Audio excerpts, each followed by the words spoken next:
Dear students, online ক্লাসে তোমাদের আবারও স্বাগতম। আজকে আমি তোমাদের আর একটা পার্ট নিয়ে আলোচনা করতে যাচ্ছি। সেটা হচ্ছে তোমাদের যেখানে তোমাদের রেখে দিয়েছি সেই জায়গাটাই, সেটা হচ্ছে অনুপাতের অঙ্কগুলোতে। আমরা তো অনুপাতের ক্ষেত্রে আমরা গতদিন দেখেছি যে আসলে দুটা পয়েন্ট যদি থাকে, সেটা হচ্ছে x1 x2 এবং কিউ হচ্ছে x2 y2, অর্থাৎ কি আছে, ভুজ দুটো আছে x1 x2 আর কোটি দুটো হচ্ছে y1 y2। তো এই দুটাকে কোনো একটা অনুপাতে যদি আমরা সেট করি তাহলে তার ফর্মুলা পেয়েছি আমরা অন্তর্বিভক্তের ক্ষেত্রে কোটি অথবা ভুজ নির্ণয়ের ক্ষেত্রে আমরা শিখেছি m plus n m into x2 plus n into x1। আবার কোটি নির্ণয়ের ক্ষেত্রে কি ছিল, কোটির ক্ষেত্রে same m y2 plus n y1 m plus n। আর যদি এটা বহির্বিভক্ত হইতো তাহলে কি হচ্ছে, সেই ক্ষেত্রে ভুজটা হইতো m x2 minus n x1 m plus n। আর কোটির ক্ষেত্রে আমরা লিখতে পারতাম x m y2 plus n y1 m minus n, অর্থাৎ এগুলো হবে সব নেগেটিভ। ক্লিয়ার? তো আমরা বুঝতে পারলাম গতদিন এই ধরনের প্রবলেম আমরা সলভ করছি। আজকে আর একটা প্রবলেম নেব, সেটা হচ্ছে এই অনুপাতটাকে বের করব। আজকে আমরা এই অনুপাতটা আসলে কি সেটা বের করার চেষ্টা করব। তো আমি এই অধ্যায়টা একটু বের করে নিই তোমাদের।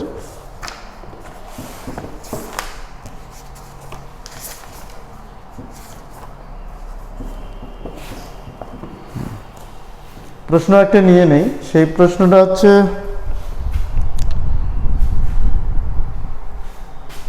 যে দুটো রেখা, মানে একটা রেখা দুটো বিন্দু দ্বারা যে রেখা তৈরি হয়েছে সেই রেখাটা আমরা নিয়ে নিই পি এবং কিউ। পি হচ্ছে 7 7 আর কিউ হচ্ছে -5 -10 -5 -10। বলা হচ্ছে এই রেখাদ্বয়ের মানে হচ্ছে এই বিন্দুদ্বয় দ্বারা সংযোগে যে রেখা গঠিত হবে সেই রেখাকে এক্স অক্ষরেখা কি বলা হচ্ছে, এক্স অক্ষরেখা যে অনুপাতে বিন্দুদ্বয়ের, প্রবলেমটা লিখে নিই, দ্বয়ের সংযোগ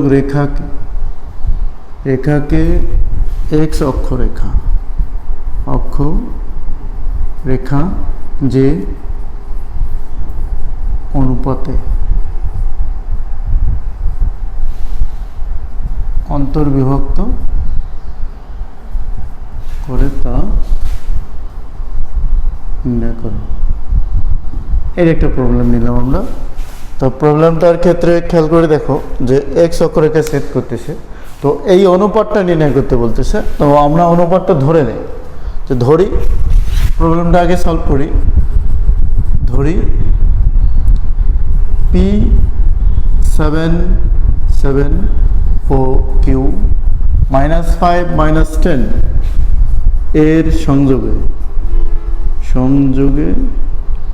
সংযোগ রেখাকে এক্স অক্ষরেখা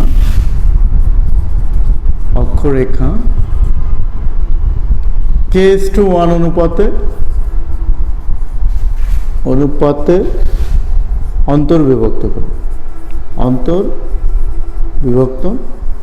করে এটা আমরা ধরে নিলাম। এখন আমরা আলোচনা করতেছি m:n না ধরে k:1 ধরলাম কেন।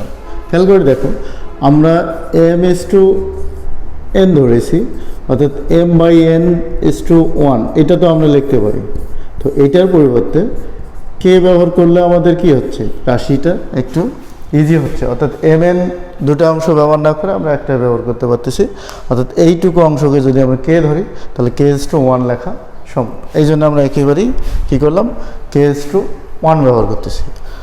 আর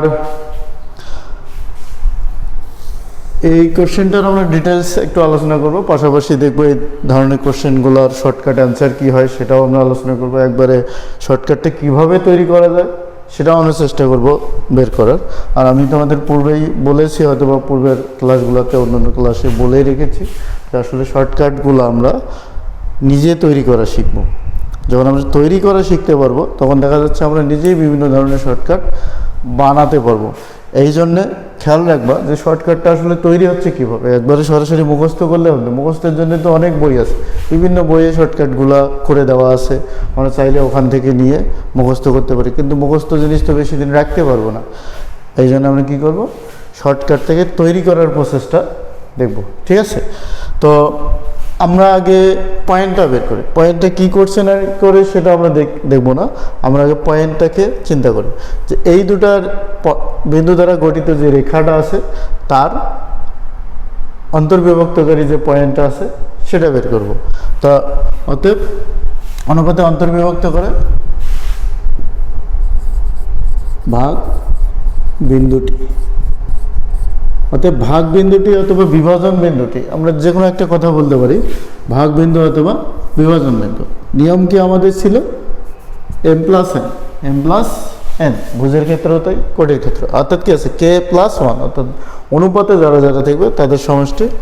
কে কাকে গুণ করতেছে, -5 ইন্টু কে প্লাস 1 ইন্টু 7, আবার কি আছে k প্লাস 1 -10 কে, তারপরে হচ্ছে প্লাস 7। তো আমাদের নিয়ম কি ছিল যে প্রথম অনুপাত গুণ করবে দ্বিতীয় ভুজকে, আর দ্বিতীয় অনুপাত গুণ করবে প্রথম ভুজকে। এটা হলো ভুজের ক্ষেত্রে। কোটির ক্ষেত্রে সেম নিয়ম, প্রথম অনুপাতটা গুণ করতেছে দ্বিতীয় কোটিকে, আর দ্বিতীয় অনুপাতটা গুণ করতেছে প্রথম কোটিকে। তো এখান থেকে আমরা ক্যালকুলেশন পাইলাম, এটা হচ্ছে পয়েন্টটা আমরা পাইলাম। এখন কথা হচ্ছে এই পয়েন্টটা কোথায় আছে। তো আমরা এই জায়গাটা একটু মিশাই ফেলি, আমরা দেখে ফেলেছি, এখন একটু লক্ষ্য করি যে ব্যাপারটা হচ্ছে এরকম যে এই অক্ষ, সে পয়েন্টটা হচ্ছে পি কিউ। তো এই পয়েন্টটা আমরা বের করেছি। কোন পয়েন্টটা বের করেছি, একদিকে KS2 আর একদিকে 1:2, তাই তো? তো এখন দেখো এই পয়েন্টটার যে ভুজ সেটা কি পরিমাণ, এই পরিমাণ, এবং কোটি কি হচ্ছে 0, অর্থাৎ স্থানাঙ্কটা হচ্ছে সামথিং 0, অর্থাৎ এক্স অক্ষের ওপর কোনো একটা বিন্দুর স্থানাঙ্কে কী দেখাচ্ছে, ওই বিন্দুটা কোটিটা কি হবে, 0 হবে। আর কোটিটা যদি 0 হয় তাহলে আমরা কি বলতে পারি, এই অংশটাকে আমরা কি করতে পারবো, 0। যদি এটা বলতো ওয়াই অক্ষের কথা তাহলে অনায়াসে আমরা ভুজ, অর্থাৎ ভুজ 0, কোটি সামথিং, ঠিক আছে? তো সেক্ষেত্রে আমরা ধরে নেই, কথাটা বলে দিই যে যেহেতু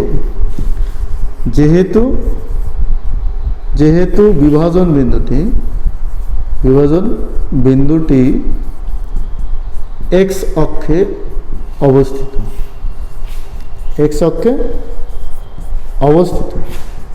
সেহেতু বিভাজন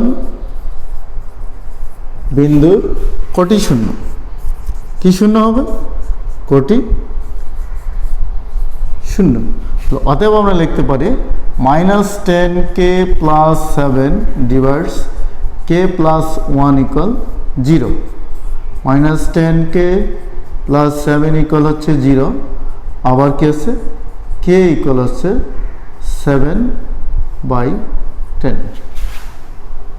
কারণ কি হচ্ছে, আমরা -10কে ওইদিকে নিয়ে গেলাম। আচ্ছা, আমরা ক্যালকুলেশনটা একবার করেই দিই, ঠিক আছে? 10k ইকুয়াল হচ্ছে 7, আর হচ্ছে k ইকুয়াল হচ্ছে 7/10। k এর মান চলে আসলো। k এর মান যখনই চলে আসলো তখন আমরা সলিউশন দিতে পারতেছি। সলিউশন কি হবে, সলিউশনটা হচ্ছে অর্থাৎ আনসার, অতএব নির্ণেয়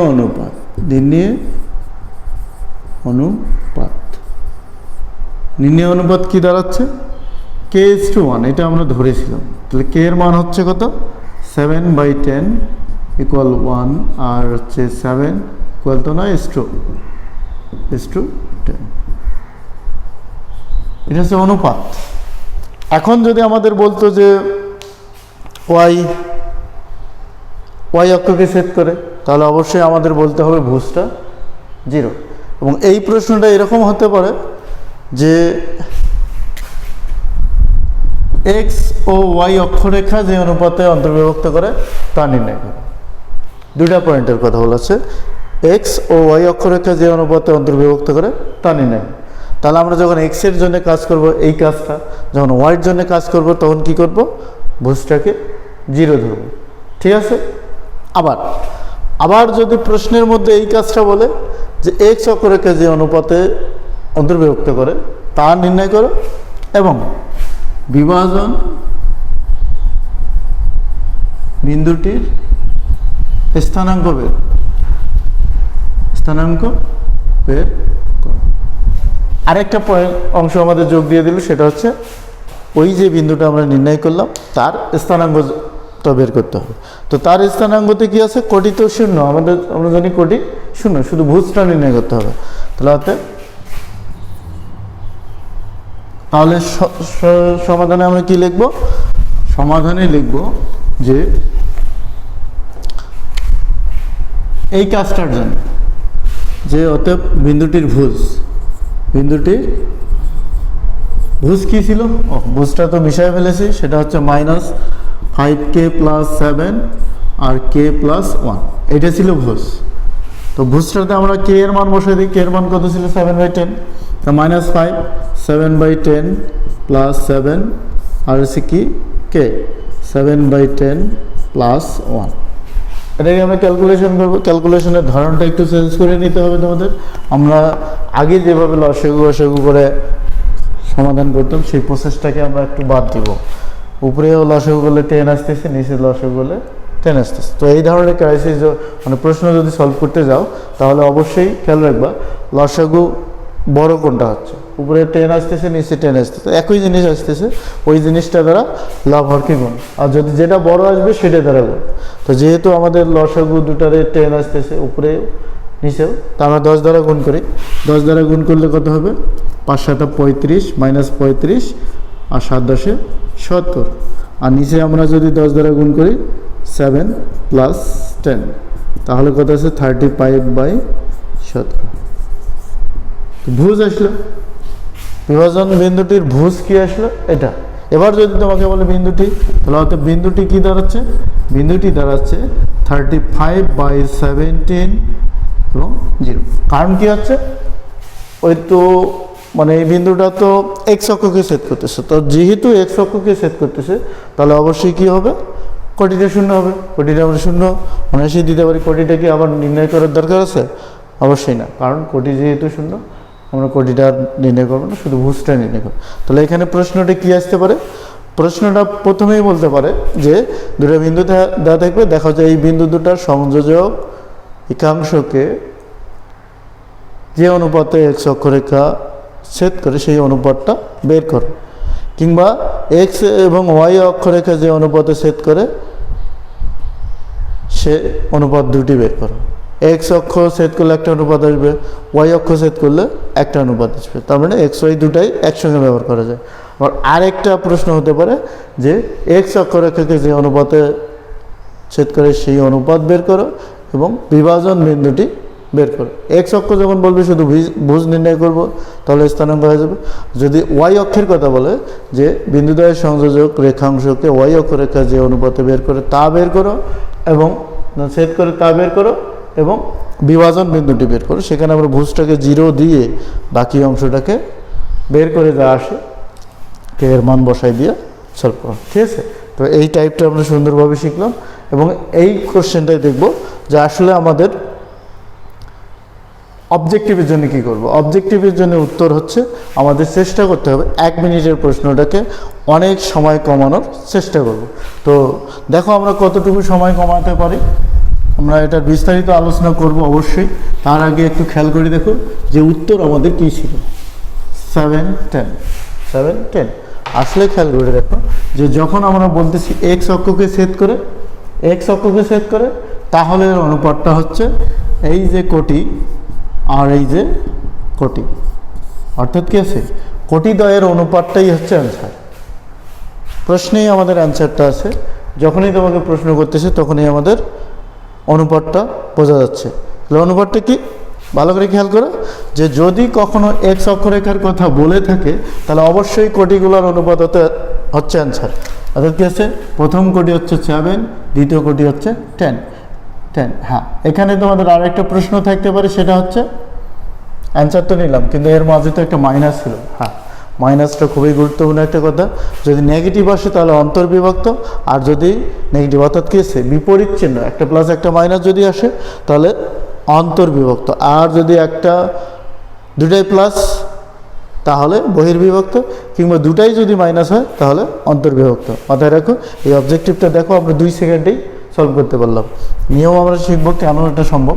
এবার যদি তোমাকে ওয়াই অক্ষ বলে তাহলে সেম কেস, ভুজ 7 কোটি না, ভুজ প্রথম ভুজ আছে 7, দ্বিতীয় ভুজ আছে 5, আর চিহ্ন কি আছে একটা প্লাস একটা মাইনাস, তার মানে অন্তর্বিভক্ত। তাহলে এখানে প্রশ্ন তোমাদের দিতে পারে যে কীভাবে বিভক্ত করে, অন্তর্বিভক্ত না বহির্বিভক্ত। তাহলে আমরা সে বলে দেবো আমরা কি, যে অন্তর্বিভক্ত, কারণ একটা মাইনাস আসলে অন্তর্বিভক্ত, যদি দুটাই মাইনাস আসতো তাহলে বহির্বিভক্ত। যেমন কি আছে -3, -2 এবং -7, 1। তাহলে দেখো যদি আমরা ওয়াই অক্ষকে সেট বলি তাহলে 3:7 এটা বহির্বিভক্ত, কারণ দুটাই মাইনাস।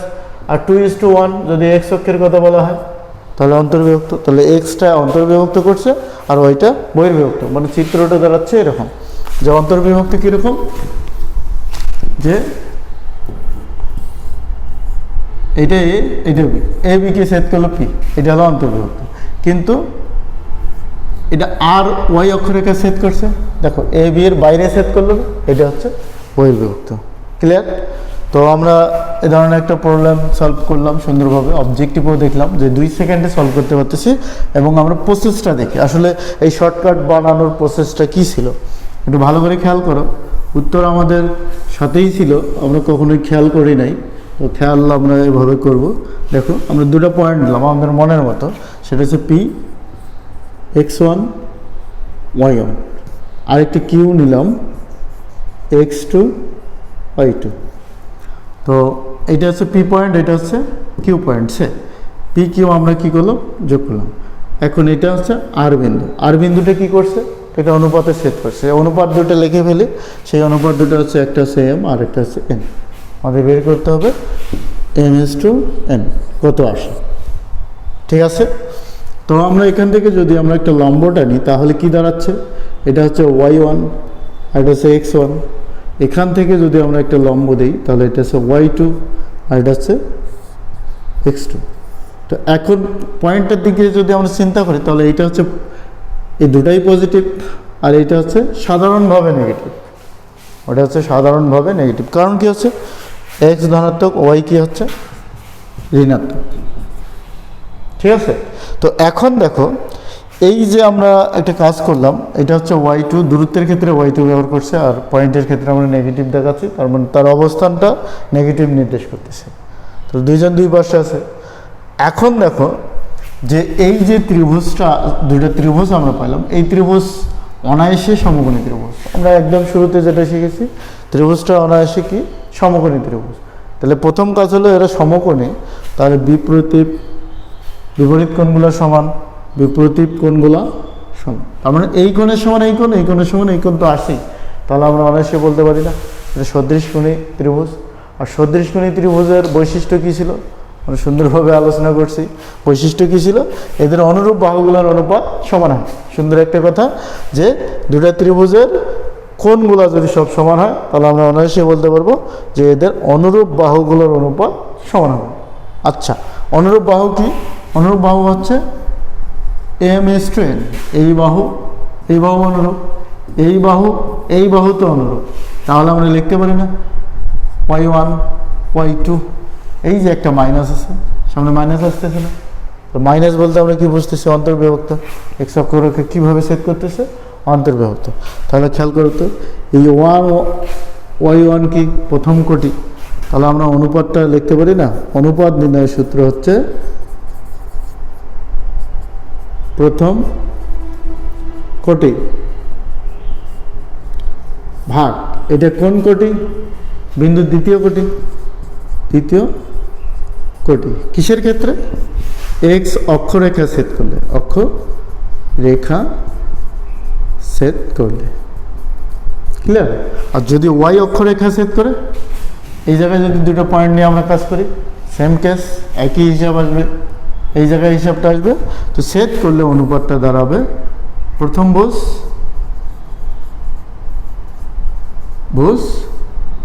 আর হচ্ছে দ্বিতীয় ভুজ। তো অনেক সুন্দরভাবে একটা প্রবলেম, মানে এক টাইপের একটা প্রবলেম শেষ করে গেলাম। ওই প্রবলেমের পাশাপাশি হচ্ছে তাদের অনুপাতগুলোকে আমরা শর্টকাটের চেষ্টা করলাম, অনুপাত বের করার নিয়ম শিখলাম এবং প্রশ্নটা থেকে কীভাবে শর্টকাট করানো সম্ভব সেটা আমরা দেখলাম। তোমরা সুন্দরভাবে প্র্যাকটিস করবা, দেখবা এই টাইপের অঙ্ক আমাদের সব হয়ে গেছে। তো প্রশ্ন আরও থাকতে পারে যে দুটো বিন্দু আছে 2 - 5 এবং 2 3, 2 - 5 আর 2 3, এই দুটো বিন্দুকে ওয়াই অক্ষরেখা যে অনুপাতে ছেদ করে তার অনুপাত বের করো। ওয়াই অক্ষরেখা হলে কি হবে? 2:2, তার মানে কি 1:1। কিভাবে সেট করে? বহির্বিভক্ত, কারণ দুটোই কি আসছে? পজিটিভ। আবার যদি এক্স অক্ষরেখার কথা বলা থাকে তাহলে 5:3, সেই বিভক্তটা কি হবে? অন্তর্বিভক্ত, অর্থাৎ যে কোনো একটা নেগেটিভ আসলে, অর্থাৎ বিপরীত চিহ্ন আসলে অন্তর্বিভক্ত, আর যদি একই চিহ্ন আসে তাহলে বহির্বিভক্ত। তো এই হচ্ছে কথা। তোমরা এই ধরনের প্রশ্ন, বেশ কয়েকটা প্রশ্ন আছে, উদাহরণেও আছে। 2 - 4 and -3 -6 বিন্দুদ্বয়ের সংযোজক রেখাংশ ওয়াই অক্ষ, এক্স এবং ওয়াই অক্ষরেখা যে অনুপাতে সেট করে তা বের করো। সুন্দরভাবে আনসার তোমার প্রশ্নেই দেওয়া থাকে, যে প্রশ্ন তোমার যেখানে দেওয়া থাকবে সেখানে কিন্তু অ্যান্সার নিয়ে, তো শুধু টপিকটা মাথায় রাখবা। এক্স অক্ষরেখা হলে কোটিদ্বয়ের অনুপাত আর ওয়াই অক্ষরেখা হলে ভুজদ্বয়ের অনুপাত। ঠিক আছে? তো শিক্ষার্থী, তোমরা সবাই অবশ্যই ভালো আছো। তোমরা প্র্যাকটিস করবা, বাসায় থেকে এগুলো প্র্যাকটিস করার চেষ্টা করবা, আমাদের ক্লাসগুলো নিয়মিত করার চেষ্টা করবা। আর এই পর্যন্ত আমার এই ক্লাস সমাপ্ত রাখতেছি। তোমাদের সবাই সুস্বাস্থ্য কামনা করতেছি। তোমরা সবাই ভালো থাকো, সুস্থ থাকো। আল্লাহ বেস্ট।